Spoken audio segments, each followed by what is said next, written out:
Boa noite para vocês. Hoje, dia 19 de janeiro de 2026, né? Nós estamos vindo de um intervalo sem encontros, o intervalo em relação à última aula do ano passado e esta aula, sétimo encontro, se eu não estiver muito enganado, e nós estamos lendo bem que no miudinho mesmo, Sociedade do Cansaço, do Bill Churran. Leitura no miudinho é explorando o texto quase que em sua totalidade e tirando o máximo possível que o texto tem para oferecer. Nós estamos especificamente no quarto capítulo, tá? E eu lembro que no último encontro eu cheguei a começar o quarto capítulo e falei um pouco, pelo menos da primeira página, aqui para mim, página 39 e 40. Como tem tanto tempo, né? Acho que está indo para quase um mês que nós não nos encontramos, e como normalmente eu faço um resgate do que nós havíamos falado no encontro anterior, eu vou reiniciar o quarto capítulo. Tá? Vou começar, pelo menos, eu não falei tanto dele, mas reiniciar ele eu acho que já será o suficiente para fazer um pouco dessa retomada dos assuntos que nós falávamos nos últimos encontros. E o capítulo se chama Vita Activa, ou Vida Ativa, que é uma referência direta ao pensamento da Hannah Arendt, que é o que o Bill Churran vai fazer aqui, porque ele vai pegar uma argumentação da Hannah Arendt, demonstrando um aspecto de alienação e dentro da perspectiva que ele vai apresentar, ele vai concordar em partes com essa construção. A gente vai ver onde ele vai propor uma certa divergência, mas o que está acontecendo aqui é a Hannah Arendt demonstrando esse estado de alienação dentro do contexto da relação sujeito e trabalho, tá? Que é o que ela já começa colocando para jogo. Eu vou ler, na verdade, ele citando ela colocando para jogo. Então diz assim, ó, em seu escrito Vita Ativa, Hannah Arendt procura reabilitar a vida ativa contra o primado tradicional da vida contemplativa. Então aqui já tem um ponto. Não é que nós estamos contemporaneamente falando vivendo na contemplação. Nós não estamos. O problema, na verdade, é o resultado de um estado contemplativo que deriva da modernidade. Contexto. Modernidade, quando a gente pensa na transição deste período em relação ao período medieval, nós estamos falando de um período em que as revoluções científicas tomam lugar em relação à filosofia aristotélica medieval. Isso, inclusive, é responsável, por exemplo, pela morte de Deus e todas as suas implicações morais. Quando nós transicionamos o período, nós entramos em um novo contexto paradigmático que estrutura aquele novo contexto de uma forma muito específica. No caso da modernidade, como a filosofia aristotélica, que baseava o cristianismo medieval, ficou de lado, então veja, eu estou deixando de lado um aspecto dogmático, eu estou colocando no lugar a ciência, a física, a matemática, principalmente essas duas, né, e os seus avanços. Dentro desse movimento, a razão ela acaba ganhando um papel um pouco mais divino. E a gente tenta colocar, e talvez o seu ápice seja o iluminismo, né? Quer dizer, a gente tenta colocar a razão como centro da construção de todo o nosso pensamento, de tudo aquilo que deriva do nosso pensamento enquanto estrutura mesmo da realidade. É nesse movimento que, dessa transição do pensamento para a estrutura da realidade, as ciências avançam e me permitem algumas construções dentro do aspecto da realidade. Construções essas, por exemplo, que vão trabalhar com a previsibilidade que a ciência nos apresenta. O que significa isso? Significa que eu consigo agora, por exemplo, prever fenômenos naturais e lidar melhor com catástrofes, ou aproveitar melhor aquilo que a natureza tem a oferecer.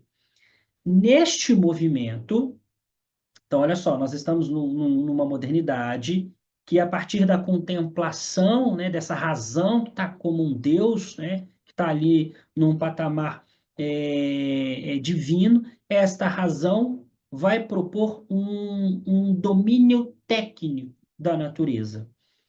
Aqui a exploração da natureza, um modo, inclusive isso no século XXI, a gente está aqui no século XVII, século XVIII, mas os séculos que se seguem, XIX, XX e XXI, demonstram o quanto isso foi problemático, porque é neste movimento de tentar lidar com a natureza que nós vamos começar a explorar mais do que ela tem a oferecer. Então, uma das consequências dessa existência contemplativa derivada dessa modernidade é uma vida mecânica.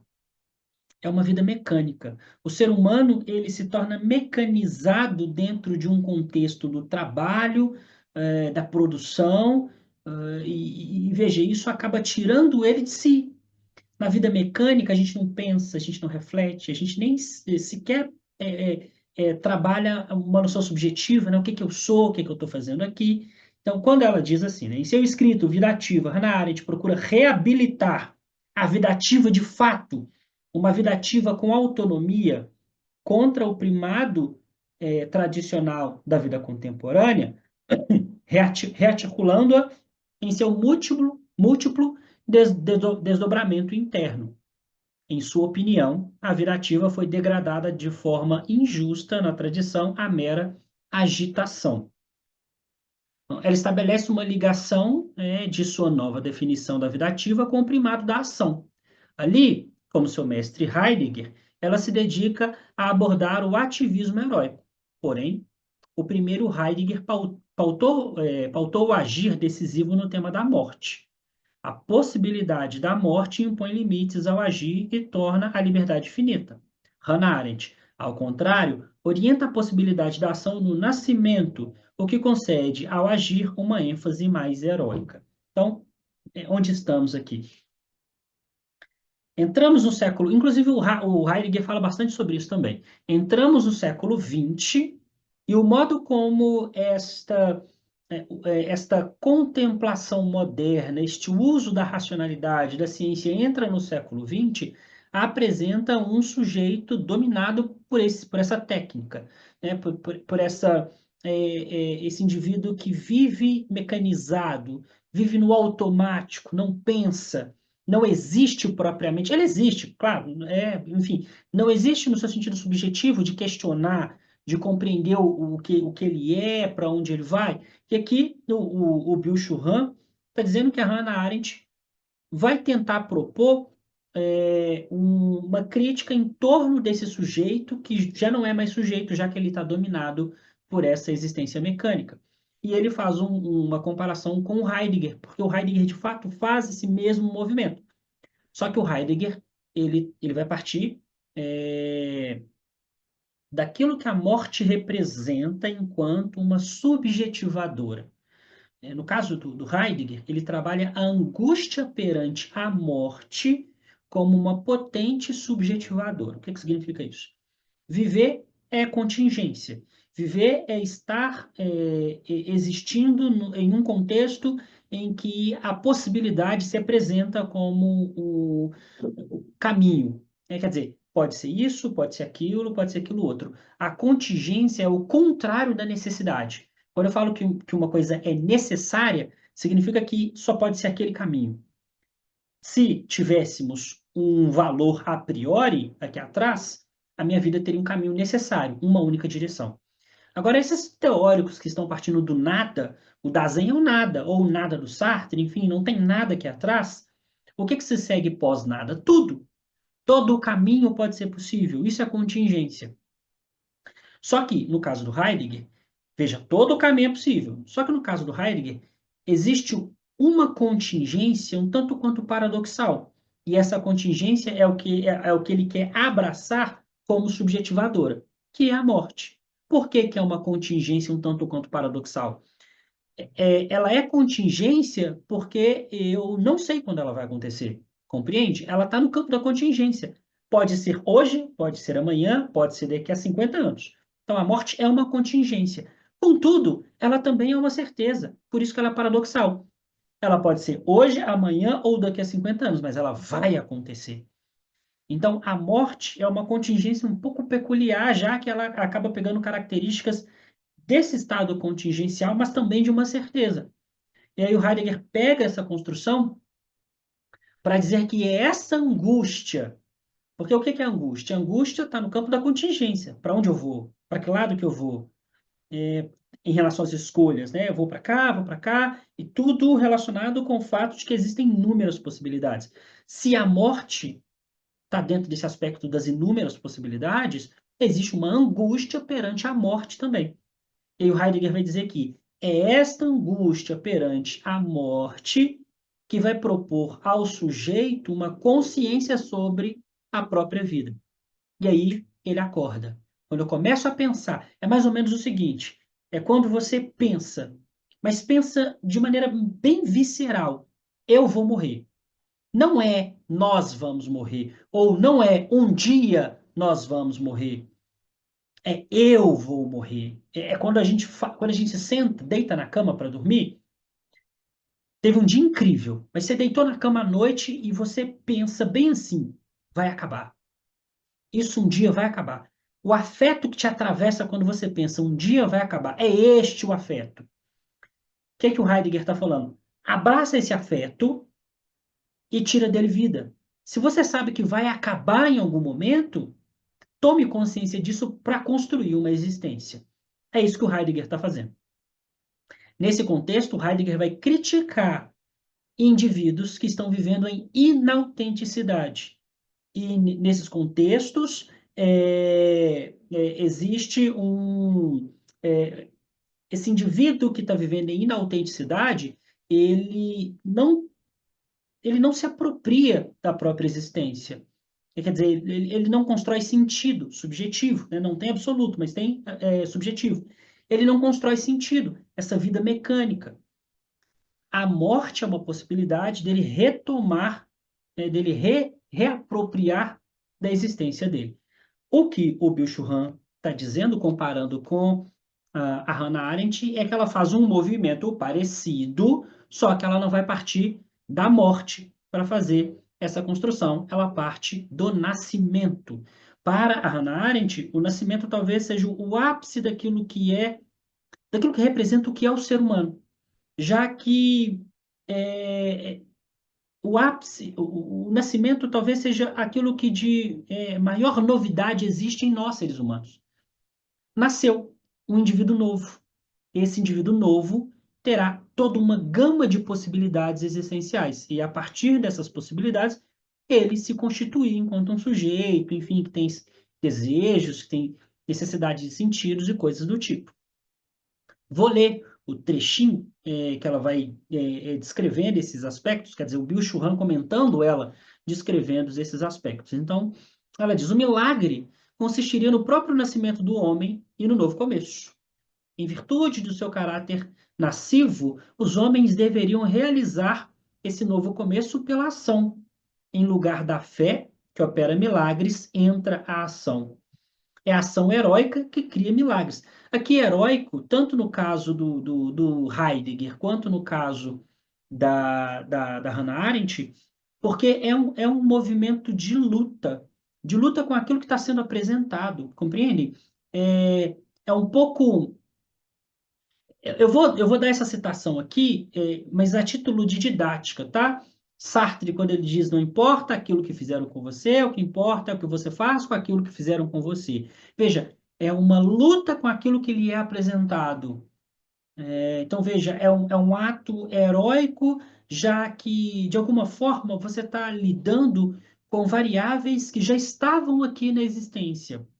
Você tem que lidar com isso, de alguma forma. Então você tem que bater de frente com isso de alguma forma.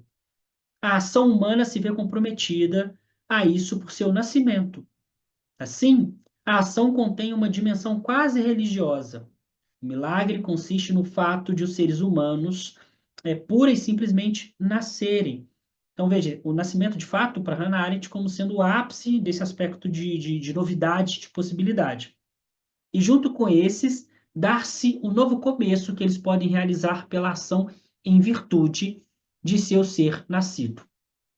O fato de termos confiança no mundo e o fato de podermos ter esperança para o mundo, talvez em parte alguma tenha sido expresso de forma tão lapidar e bela como nas palavras onde os oratórios natalinos anunciam a boa nova. Nasceu-nos um menino.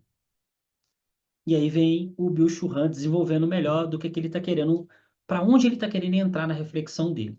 Segundo Hannah Arendt, a sociedade moderna, enquanto sociedade do trabalho, né, e aqui um adendo, tá? Quando a gente fala que sociedade do trabalho, que é o contexto que ela está criticando dentro dessa linha de um sujeito que está alienado, nós estamos falando de um trabalho a partir da modernidade. Especificamente, a partir do modo como as relações de trabalho se tornaram muito específicas pós-Revolução Industrial. Então, quando a gente tem Revolução Industrial, nós temos um novo modo da relação sujeito e trabalho, um produtivismo bastante diferente do modo como era feito até ali. É nesse contexto que tem as jornadas de trabalho de 16, 17, 18 horas, pessoas morrendo diariamente nas fábricas, crianças trabalhando, leis trabalhistas zero. Imagina todo esse contexto pós-revolução industrial e mostrando como seria, a partir desse novo contexto, a relação do sujeito e trabalho. É nesse buraco aqui que a reflexão vai começar a ganhar seu contorno. Então, segundo Hannah Arendt, a sociedade moderna, enquanto sociedade do trabalho, e aqui mais uma, perdão, faltou mencionar um ponto importante. Esse contexto pós-industrial, que muda o modo como nós vamos produzir, precisa de trabalhador. É, mais do que nos contextos anteriores, precisa de muitos trabalhadores. Uma fábrica precisa de muita gente para funcionar. Dentro de um contexto marxista, por exemplo, para o burguês ganhar muito dinheiro, ele precisa explorar um tantão de gente.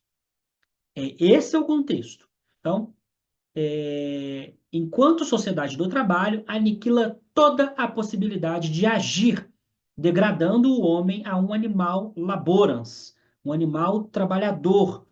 Aqui, aniquila um agir consciente, porque esses indivíduos estão agindo, só não estão agindo consciente. Imaginem, você trabalha 12, 14, 16, 18 horas por dia. Quando volta para casa, o que sobra? Sobra um pedaço de carne que só quer descansar porque no dia seguinte vai repetir tudo. Não tem autonomia, não tem consciência, é só a manutenção de um sujeito no modelo de exploração. Então, é isto, um animal trabalhador. O agir ocasiona ativamente novos processos, desde que ele tenha autonomia. O homem moderno, ao contrário, estaria passivamente exposto ao processo anônimo da vida. Isso que eu acabei de descrever. O indivíduo só trabalha. Não faz mais nada além de trabalhar. Porque ele não dá conta. Acho que uma boa expressão é ele sobrevive, ele não vive. Sobrevive. Porque ele não dá conta de fazer nada além de trabalhar. Também o pensamento degeneraria em cálculo como função cerebral, porque o cálculo é mecânico, né? Todas as formas de vida ativa, tanto o produzir quanto o agir, decaem ao patamar do trabalho. Então, veja, as relações de trabalho pós-revolução industrial criam esse estado de mecanização do sujeito que vive no automático, sem consciência de si, sem compreensão do que está acontecendo, sem entendimento desses atravessamentos e mantidos nestes atravessamentos. Aqui nesse contexto, não está aqui no texto, tá? Isso aqui é uma referência só para ilustrar o que eu estou falando. Isto não está aqui, mas é nesse contexto aqui que tem a galera os pós-marxistas da escola de Frankfurt, ou o próprio Marx um pouco antes, que falam sobre conceitos que na sua construção vão demonstrar como esses sujeitos eles precisam ser mantidos neste buraco. A indústria cultural do Adorno e do Horkheimer de um lado, ou a religião como ópio do povo do Marx do outro. Porque o ponto é, imagina você trabalhando 18 horas por dia, sendo atravessada por essa construção de, basicamente, sobreviver. Se você parar para pensar nisto que te atravessa, você pode pensar em tentar subverter. Portanto, o meio não pode dar brechas para você pensar no buraco que você está inserido. Então, é preciso criar mecanismos para te manter naquele contexto. Então, veja, para além do que Hannah Arendt está colocando aqui, Byung-Chul Han citando Hannah Arendt, então, para além desse contexto de um sujeito explorado no aspecto direto da expressão em relação ao trabalho, há também a construção de mecanismos para manter esse sujeito nesse estado de exploração. Continuando. Assim, a Arendt vê a modernidade, que começou inicialmente com uma ativação heróica inaudita de todas as capacidades humanas, findar numa passividade mortal. Do que ele está falando aqui? Repetindo, assim, a Arendt vê a modernidade, que começou inicialmente com uma ativação heróica, do que ela está falando? Transição do medievo para a modernidade. A transição do medievo para a modernidade, nós temos as revoluções científicas, o avanço da matemática, da física em especial, dessas duas, o renascimento, o humanismo. Então, veja, toda uma construção heróica, heróica em que sentido? Que bate de frente com postulados prévios, postulados medievais dogmáticos, baseados num aristotelismo que dava conta de responder algumas coisas, mas não dava conta de responder tudo. E a física e a matemática, no seu avanço, começaram a responder coisas que essa filosofia aristotélica não dava conta. Então você tem, é isso que ela está descrevendo, ó. Assim, a Arendt vê a modernidade, que começou inicialmente com uma ativação heróica inaudita de todas as capacidades humanas. Então, ela está descrevendo, ó, esta coisa que começou muito bem, agora está entrando numa passividade mortal. Porque as mesmas variáveis que foram responsáveis por essa construção heróica, elas vão desembocar na mecanização do sujeito. Porque são essas mesmas revoluções científicas que, colocando a razão no centro de tudo, né, tira Deus e coloca a razão, coloca a ciência, e isso vai acabar. E veja, na modernidade, com esse avanço do aspecto racional, a gente tem um tantão de revolução. Eu estou falando aqui das revoluções, da Revolução Industrial, mas também tem umas grandes revoluções burguesas. A Revolução Industrial não deixa de ser uma, né? Mas quando eu falo no sentido político, as revoluções burguesas que vão colocar de fato os burgueses no poder. Porque até a consolidação da Revolução Industrial e também um pouco pós-Revolução Francesa, nos momentos, nos séculos anteriores, mesmo que em decadência, ainda assim quem estava no controle da coisa, as monarquias. Então, os burgueses começam a ganhar dinheiro e vão começar a financiar as revoluções. Então, a gente começa a ter não é só uma mudança. Reparem o que está acontecendo. Existe todo um contexto de avanço técnico-científico, mudança na estrutura de poder e, portanto, uma mudança no aspecto não só das ciências, como eu estou descrevendo aqui, mas no aspecto político-econômico também. Porque é desse mesmo grande caldo aqui que o capitalismo surge. Inclusive, toda essa mecanização que a gente está, de certa forma, criticando aqui é fruto deste capitalismo que vai surgir desse contexto aqui. Pois bem, aí vem a parte que o Byung-Chul Han, ele mostra onde para ele, tá? Ele começa a mostrar onde para ele discorda, tá? Olha só, página 42. A explicação de Arendt para o triunfo do animal laborans, né, desse animal que trabalha, não resiste a um teste comprobatório nas recentes evoluções sociais. Então, qual vai ser o ponto, já dando spoiler? O Byung-Chul Han concorda que há uma alienação. Ele concorda. ele vai discordar do ponto em que essa alienação é quase uma castração completa, para não dizer que é completa, deste eu, desse sujeito, desse indivíduo que está alienado. Porque o que a Hannah Arendt está colocando é isto: esse sujeito está completamente castrado. E não sobrou nenhum resquício de subjetividade para que ele possa questionar o contexto onde ele está inserido. O Bill Churran vai discordar dessa parte. Para ele, é assim. Vocês vão entender daqui a pouco. Eu não vou dar um spoiler agora, não, mas só vou dar a conclusão. Para o Bill Churran, o neoliberalismo só funciona porque ele mantém existente no sujeito algum estado egóico. Repito, para Hannah Arendt não sobra nada, é uma alienação completa. Para o Bill Churran, o erro dela está nessa construção de completa, porque para o Bill Churran, o neoliberalismo só funciona porque ele consegue manter no sujeito alguma construção egóica. Daqui a pouco a gente chega lá. Olha a descrição do texto. A explicação de Arendt para o triunfo do animal laboras não resiste a um teste comprobatório nas recentes evoluções sociais. Ela afirma que a vida do indivíduo na modernidade estaria, olha só, hein, totalmente mergulhada na corrente do processo de vida que domina a geração, vida mecânica.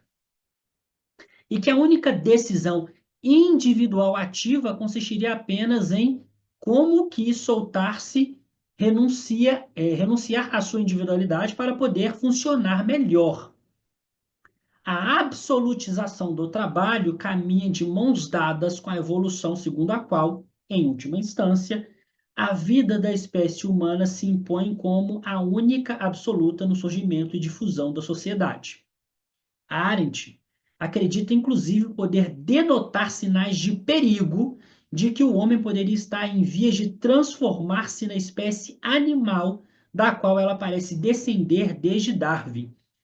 Esse trechinho maiorzinho, que o Bill Churran tá falando? Ele está falando o seguinte: é como se a Hannah Arendt estivesse dizendo que nós, seres humanos, estamos nos aproximando no reino animal do que é o animal propriamente.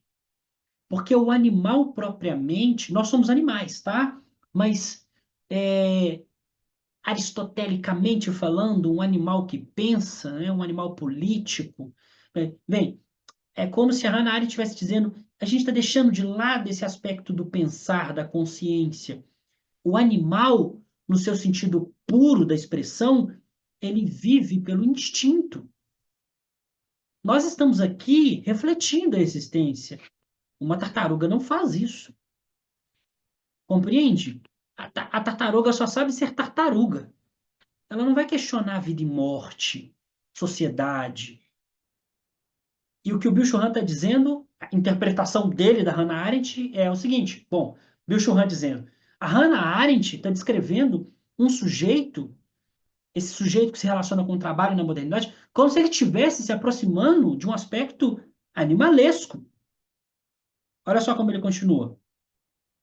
Ela admite que todas as atividades humanas basta que sejam observadas a partir de um ponto suficientemente distanciado no universo, não mais apareceriam como atividades, mas como processos biológicos. Veja, bem natural. A tartaruga, sendo tartaruga, só sabe ser tartaruga? Um processo biológico de ser tartaruga?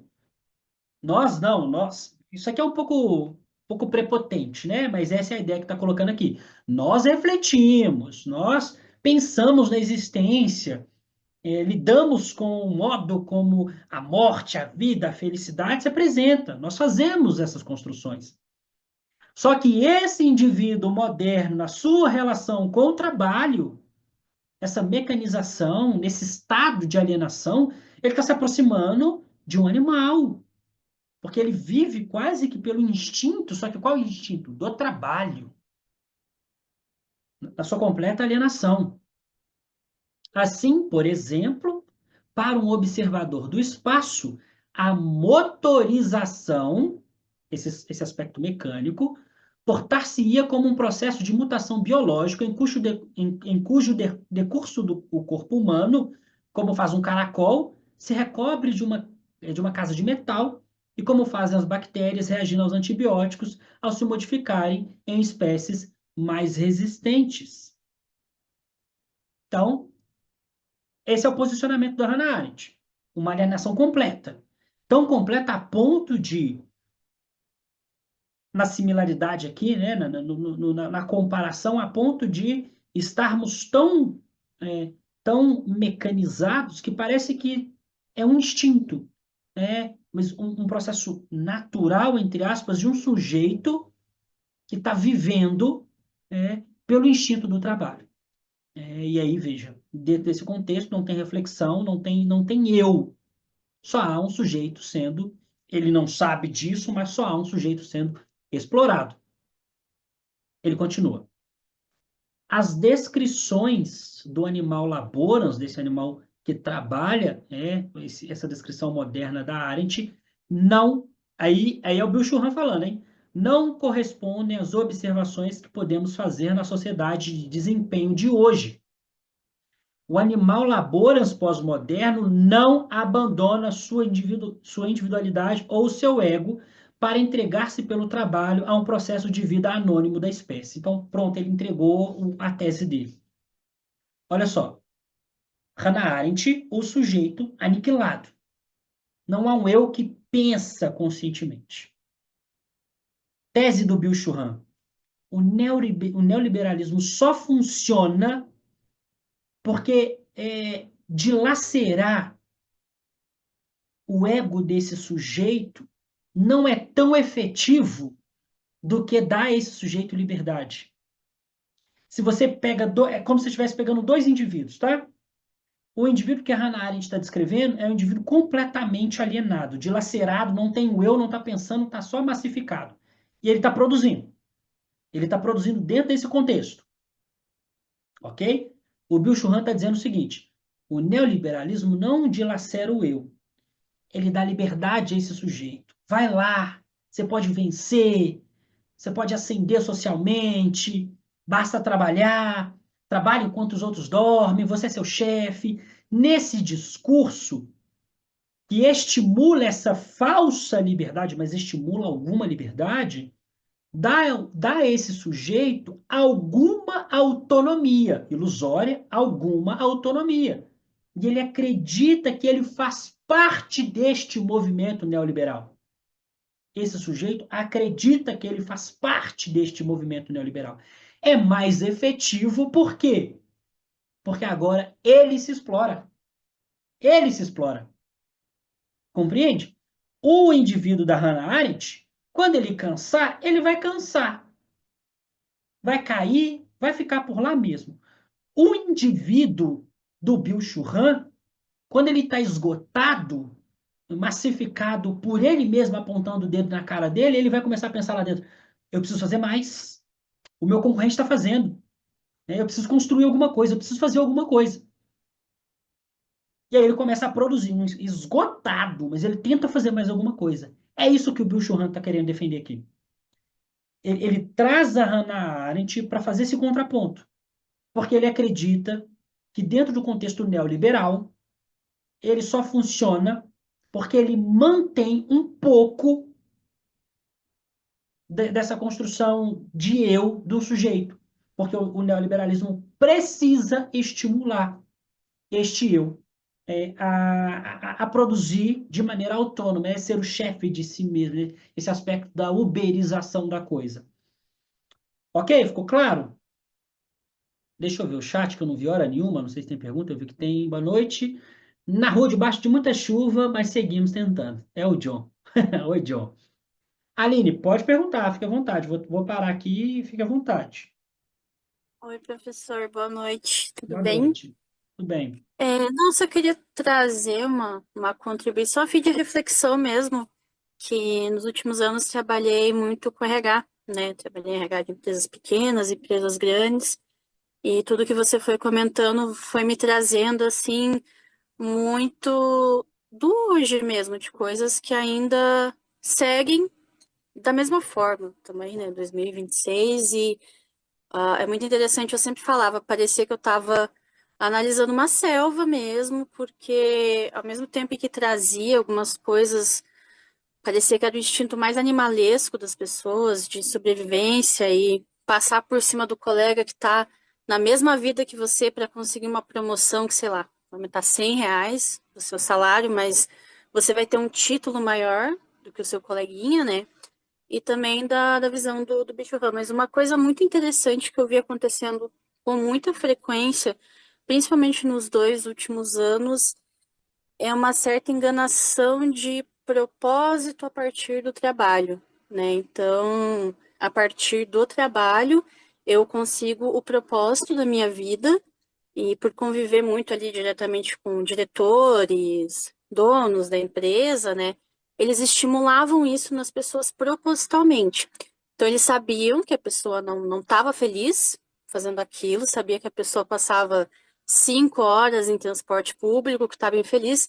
Então, inseria isso de que, não, mas ó, você tem um propósito aqui, um propósito de vida para além, assim, então, acho que só trazendo, como eu falei, a fim de reflexão mesmo, até para que a gente possa pensar em nós, né, atualmente, para a gente não cair não só no conto da uberização, como você falou, de eu sou meu próprio chefe e tal, mas é uma mentira que realmente, propositalmente, eles estimulam para que sim, você acredite que você tem um propósito maior de vida a partir de um trabalho que te faz infeliz e nem paga suas contas direito. É ótimo quando a gente tem esses exemplos para a gente ver como funciona, né? Se a gente, por exemplo, fica um pouquinho nas redes sociais, a gente vê também como isso funciona, como as empresas, no contexto de hoje, elas estão muito bebidas de tudo isso que a Aline acabou. Foi você, né, Aline? Acho que sumiu aqui da minha frente, mas acho que foi.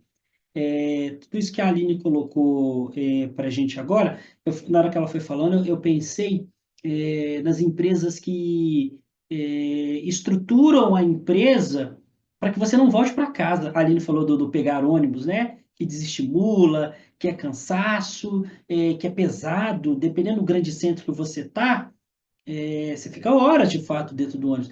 E hoje tem empresas que, se deixar, você fica de segunda a sexta lá. A empresa tem tudo. Ela te oferece toda uma estrutura para você trabalhar 24 horas se deixar. Não, e E eles aí, colocam isso como se fosse um benefício, entre aspas. Então, exato. a gente tem cerveja, ping-pong, sei lá, escorregador, porque realmente você perde a noção de tempo e você cria um vínculo de sociedade lá dentro. Eu via, né, os colaboradores que a gente tinha lá, alguns ficavam ali mais tempo, né, do que com a própria família, ao ponto de criar vínculos e amizades somente dentro do espaço de trabalho e não tinham amigos, né, ali uma vivência com a família fora do ambiente de trabalho. Era bem, bem bizarro, assim. Recentemente, uma amiga, a gente estava conversando sobre esse assunto. Ela, inclusive, ela é supervisora de RH também. Ela trocou de empresa, ela trocou de empresa recentemente, então ela estava começando como supervisora numa empresa nova. E estava num processo de conhecer a empresa e coisas do tipo. E aí ela me falou o seguinte, Pablo, é, eu fico incomodada de ir embora no meu horário de trabalho. E eu fiquei assim, mas não é a hora de ir embora? Deu 7 horas, você não tem que ir embora? E aí ela explicando, mas é porque ninguém vai embora no horário de trabalho. As pessoas ficam 1, 2, 3, 4 horas a mais do horário de trabalho. Já repararam que a gente trabalha mais do que o horário de trabalho? Pegando, por exemplo, o WhatsApp. Quem trabalha com rede social, com digital, com qualquer tipo de empresa que tem algum vínculo com os meios de comunicação que temos hoje. Você trabalha o tempo todo. Seu WhatsApp está ligado o tempo todo. Entende? É sobre isto. Né? Então, quer dizer, repare, Hannah Arendt e Bill Churran detectaram um problema, mesmo que eles estão discordando aqui em pontos, em alguns pontos, mas eles estão querendo apresentar um modo de existência em que a gente possa conscientemente nos apropriar melhor desse buraco que é a existência e ter uma qualidade de vida em relação a essa existência que nos atravessa. E aqui também é claríssimo que eu não é um processo para que você abandone seu emprego, que, enfim, você vai passar fome, vai viver no mato. Não é isto. Mas é um processo de consciência que, ganhando cada vez mais contorno, ressonância em outras pessoas, as pessoas possam possam questionar e passem a fazer algum tipo de ação para lidar com esses atravessamentos que fazem com que as pessoas fiquem presas neste modelo de exploração. Né? Mas, enfim, isso vai voltar. O que a Aline descreveu nesse aspecto, ela até usou a palavra animalesca também, o Bill Churran escreve mais para frente, ó. O animal laboras, um animal que trabalha, esse animal pós-moderno, é provido do ego ao ponto de quase dilacerar-se. Desse indivíduo, então, que é chefe de si mesmo e se explora. Que é isso que é o efetivo do contexto neoliberal. Porque é o próprio indivíduo que se explora. Ele pode ser tudo menos passivo. Então, isso aqui é a tese central. Porque para Hannah Arendt, esse sujeito é completamente passivo. E para o Bill Churran, não. Veja, ele pode ser tudo menos passivo. Repito, no neoliberalismo, dar autonomia ao outro é mais efetivo do que se esse outro fosse completamente passivo. Se renunciássemos à sua individualidade, fundindo-se completamente no processo da espécie, teríamos, pelo menos, a serenidade de um animal. Um argumento interessante do Bill Churran. Está dizendo o seguinte: se a Hannah Arendt estivesse correta, a gente, pelo menos, teria alguma serenidade. Porque a gente seria só tartaruga fazendo coisas de tartaruga. Mas não, a gente está quebrado. Saúde mental quebrada. O indivíduo está colapsado em todos os aspectos. Todos os aspectos. Se fosse uma passividade total, não haveria um sofrimento como nós estamos aqui debatendo este sofrimento. Visto com precisão, né, o animal laborans pós-moderno é tudo menos animalesco. Esse animalesco nesse sentido de fazer coisas de tartaruga. Entende? Se eu fosse só uma tartaruga fazendo coisas de tartaruga, pelo menos não teria sofrimento. Mas a gente está quebrado. E o fato de estarmos quebrados demonstra que tem algo mais. E para o Bill Churran, este algo mais é justamente essa autonomia que dá ao sujeito. O neoliberalismo estimulando esta liberdade, essa autonomia ilusória, é claro. Veja, em nenhum dos dois não se nega a alienação está nos dois. Só que o neoliberalismo vende o discurso da falsa liberdade, porque é isso que vai fazer com que esse indivíduo entre num estado de autoexploração. Olha só o que ele coloca assim, ó. Esse sujeito é hiperativo e hiperneurótico. A Aline falou do... não foi projeto que você falou, foi propósito. Propósito, certo? A palavra propósito exemplifica com perfeição essa palavra que o Bill Churran usa. Hiperneurótico. Qual que é a origem aqui da expressão neurose, neurótica, dentro de um contexto um pouco mais amplo, para além do que o Bill Churran está colocando, né? A neurose, dentro de um contexto psicanalítico, diz o seguinte: neurótico é aquele que, não sabendo lidar com o indizível, com o indeterminado, com o vazio, tenta, a todo custo, construir construções absolutas para lidar com isso que escapa, com isso que é vazio, com isso que eu não consigo tocar. Então, fundamentalmente, há um vazio, há uma indeterminação. Só que existem pessoas que não sabem lidar com isso que é indeterminado, com isso que é vazio. E elas tentam, de diversas. Na verdade, viver colocar para jogo certa construção neurótica. Todo mundo tem uma neurose, porque todo mundo lida com seu vazio de um jeito. Aqui eu estou abrindo uma porta, tá? Só para eu explicar, daqui a pouco eu chego na conclusão para vocês entenderem onde eu quero ir. Todo mundo lida com seu próprio vazio, construindo, numa relação entre sujeito e realidade, um modo de movimentar esta indeterminação, de movimentar esse vazio, de dar algum contorno, mesmo que transitório, mesmo que seja movimento, mas eu dou um contorno, me satisfaço, dou outro contorno, me satisfaço e viver está sujeito a essa construção. Agora, tem pessoas que não conseguem, de maneira saudável, se relacionar com este indeterminado, com este vazio, e esse aspecto neurótico se torna psicopatológico. O que está acontecendo aqui? Esse hiperneurótico, o que ele descreve? O Bauman já falou sobre isso, inclusive. Inclusive, o Bill Churran vai citar o Bauman mais para frente. Não sei se vai dar tempo de falar na aula de hoje, mas está aqui no texto. Indiretamente, mas está. O neoliberalismo coaptou deste sujeito este vazio. Falando para esse sujeito assim, ó, trabalha, mas trabalha, mas trabalha como um propósito que você vai ser feliz, você vai vencer na vida, você vai ter tudo o que você precisa ter, materialmente falando.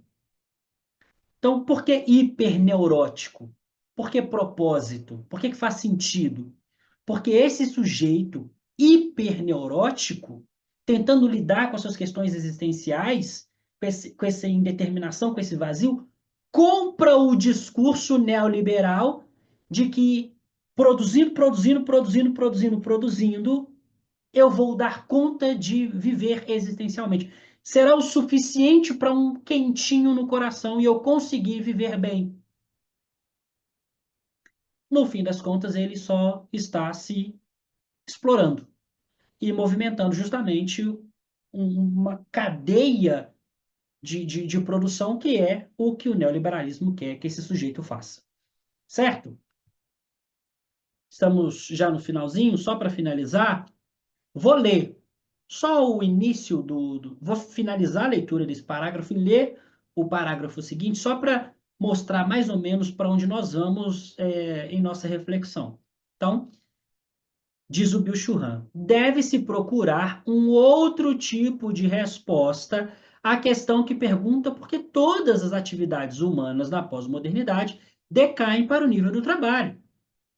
Então, de certa forma, ele concorda com a Hannah Arendt que existe essa relação do sujeito com o trabalho, porque que está tudo indo nesta direção, ele só não concorda com a perda total do ego.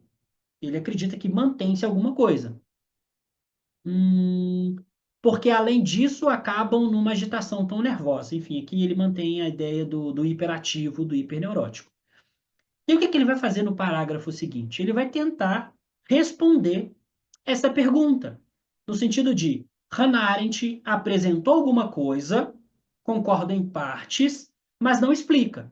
Então, deve-se procurar um outro tipo de resposta a esta questão. E aí, no parágrafo seguinte, ele vai começar a pesquisar, a levantar possibilidades de entender novas respostas para essa relação que se faz entre sujeito e trabalho.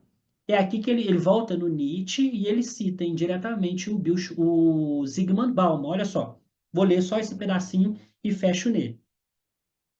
A perda moderna da fé, que não diz respeito apenas a Deus e ao além, mas à própria realidade, torna a vida humana radicalmente transitória.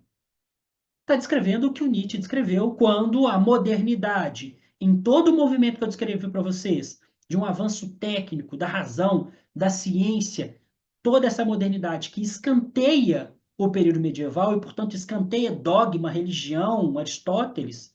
Ora, estou matando Deus. Tá vendo? A perda moderna da fé é a morte de Deus, que não diz respeito apenas a Deus e ao além, mas a própria realidade. Por que a própria realidade? Porque eu estou matando entre aspas, né? Eu estou matando aquilo que possivelmente seria o absoluto, do absoluto, do absoluto. Eu estou matando Deus. O que que me sobra? Uma realidade que não se captura absolutamente. Ora, uma realidade que não se captura absolutamente é uma coisa meio uma existência cética, percebe? Ó, tô matando Deus, tô sem fé e ainda tô olhando ceticamente para a realidade. Isto tende a levar a um caráter cético, cético barra niilista da vida em si. Porque, veja, eu estou quebrando tudo aquilo que sustenta. E o que é que me sobra? Niilismo, vazio. Então, olha só. Então, a perda moderna da fé, que não diz respeito apenas a Deus e ao além, mas à própria realidade, torna a vida humana radicalmente transitória. Jamais foi tão transitória como hoje. Compreende por que o do transitório? Se eu estou matando Deus, dogma, a certeza, a coisa, e me sobra ceticismo, ciência, movimento, transitório. Jamais foi tão transitória como hoje. Então, viver é ter que lidar com esse movimento. E repare, isto, para esse indivíduo, nesse aspecto neurótico, que tem que lidar com o indeterminado, com o vazio, pode ser um pouco problemático. Porque dentro de uma construção neurótica, quanto mais certeza nós tivermos, melhor. Quanto mais sabermos, melhor. Dá quentinho no coração. O previsível dá quentinho no coração, é mais agradável existencialmente. Ele continua. Radicalmente transitória não é apenas a vida humana, mas igualmente o mundo como tal. Radicaliza a coisa. Nada promete duração e subsistência. Frente a essa falta de ser, surgem nervosismos e inquietações. É aqui que ele está meio que conversando com Bauman. Em que sentido? Olha só. Radicalmente transitória não é apenas a vida humana, mas igualmente o mundo como tal. Nada promete duração e subsistência. Nada promete duração e subsistência. Qual é o contrário disso? Liquidez. Uma vida líquida.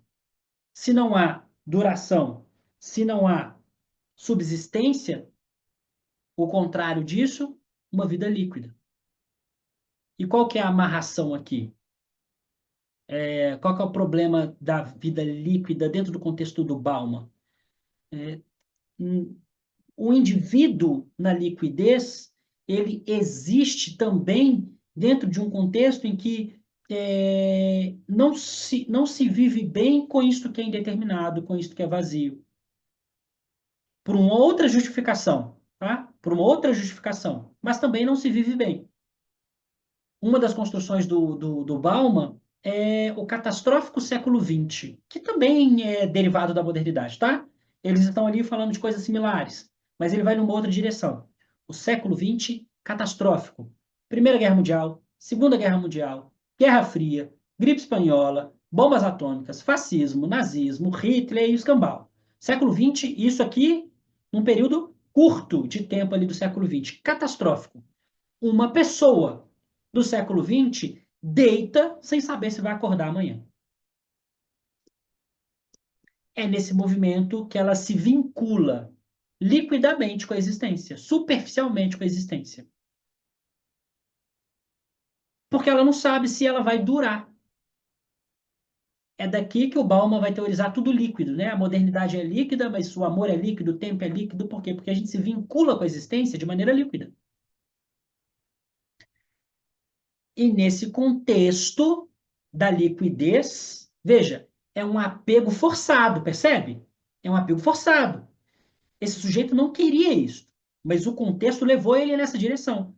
Então, se houver alguma coisa que possivelmente consiga dar a esse sujeito mais sentido, mais construção, ele pode beber dessa coisa que dê a ele essa possibilidade de construir sentido.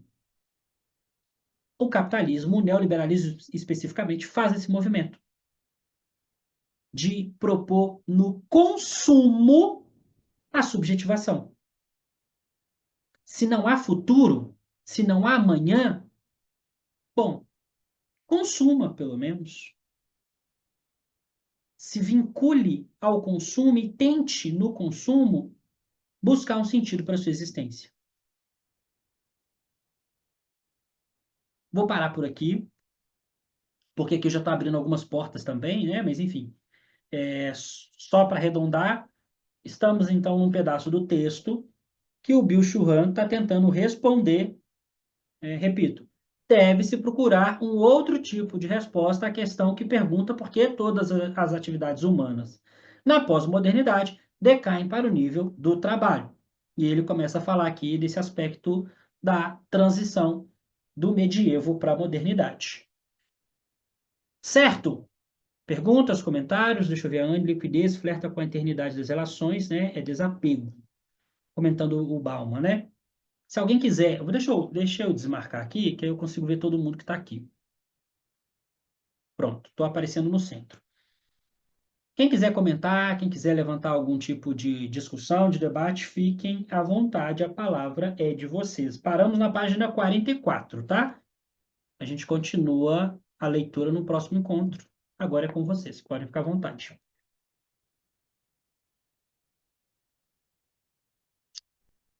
Deixa eu ver, deixa eu colocar o chat aberto aqui, que eu vejo se alguém comentar alguma coisa. Bom, enquanto isso, aproveito para já marcar o nosso próximo encontro, né, daqui a 2 semanas, dia 2 de fevereiro, tá? Então, a gente continua a leitura no dia 2 de fevereiro. Fatalmente, a gente termina o quarto capítulo, tem 3 páginas só, talvez a gente consiga até iniciar o quinto capítulo. Bom, mas fica aí dia 2 de fevereiro.